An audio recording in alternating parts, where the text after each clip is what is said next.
Welcome back to AQUI AJAZZ, 32nd Annual Festival International de Jazz de Montreal, and we've got some amazing musicians with us this week, some of whom are not only involved in playing jazz, but they're involved in making jazz as a social statement. And I'm honored to have with me today one of those musicians, extraordinary bassist Christian McBride. Christian, welcome to the show. Thanks for having me. I'll tell you, it's been a while since I've had the opportunity to sit down with you, and I'm so glad you're here in Montreal. I know it's not the first time you've played here. What are some of the major impressions that you have of Montreal in the past and your return this year? Well, this is one of the first jazz festivals I got to perform when I first started touring back in the early 90s. I came here first with a group called the Jazz Futures, which featured Roy Hargrove and Marlon Jordan, Tim Warfield, Antonio Hart, Mark Whitfield, Carl Allen, Benny Green, and I've been here so many times since. I've always had a great time here. The festival is very, very exciting. It draws people from all over the world, as you well know. The only, if I did have to make any negative observations, that we never get to stay longer than 12 hours. It's always in and out. I think it must have been around the mid-90s.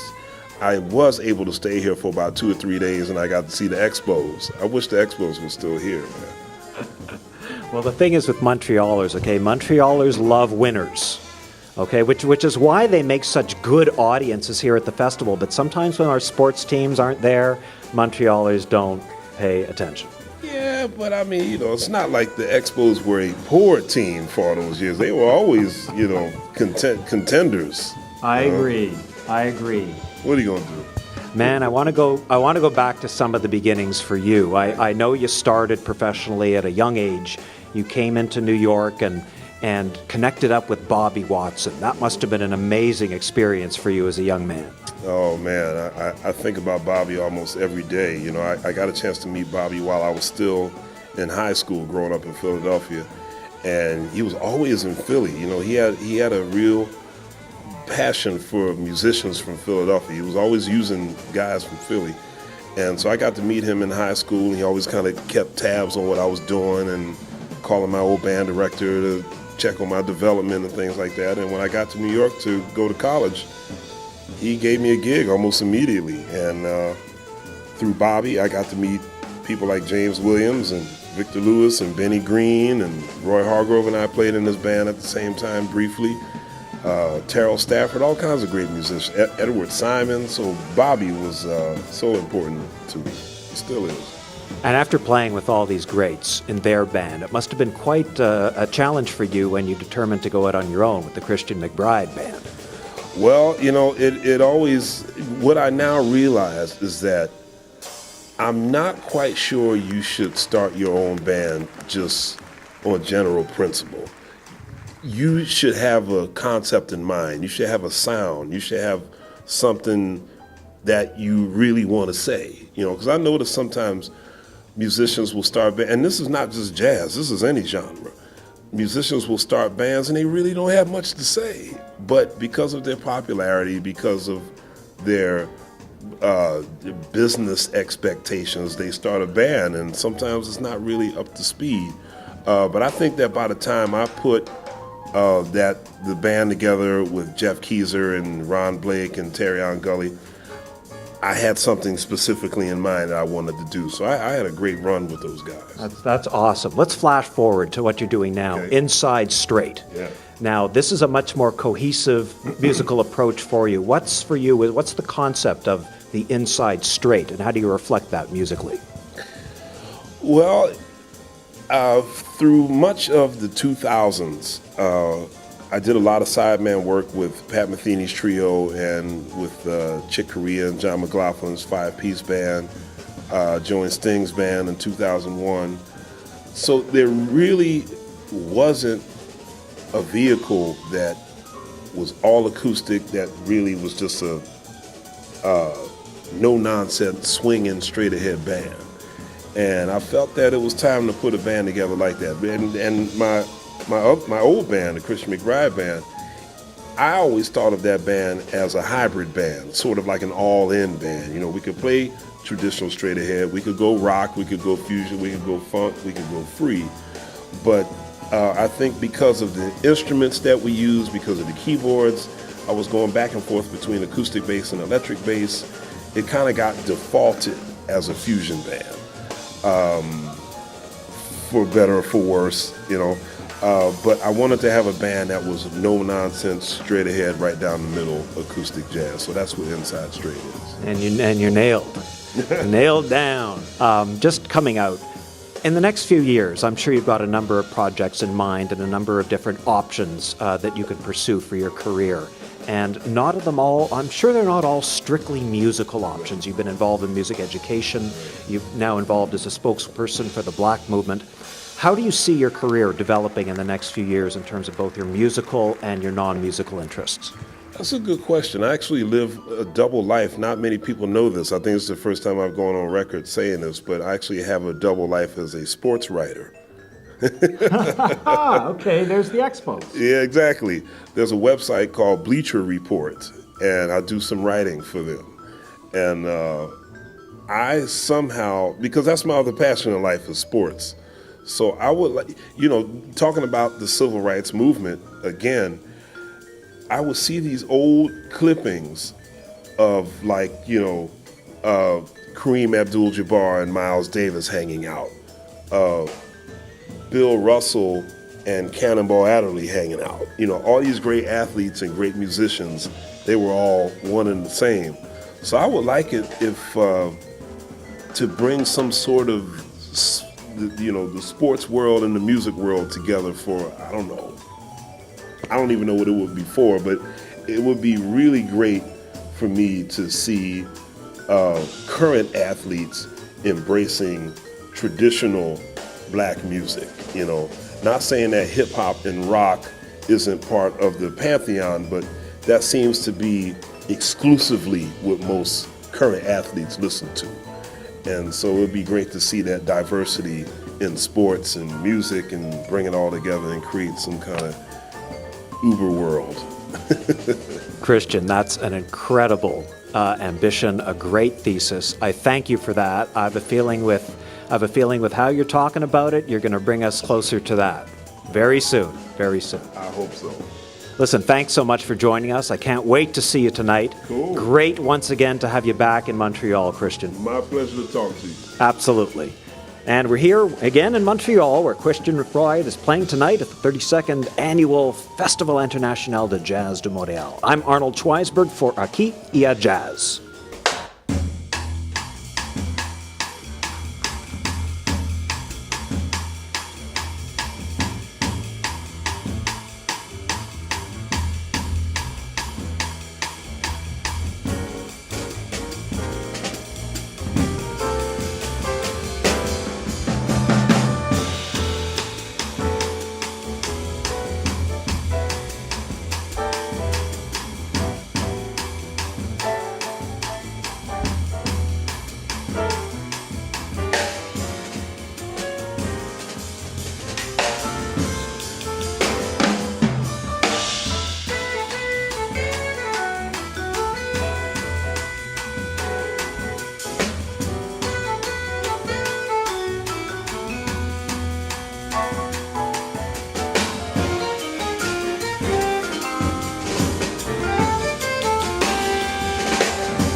Que pasa, mi hermanos y hermanas? This is Christian McBride, and you are watching AQUI AJAZZ.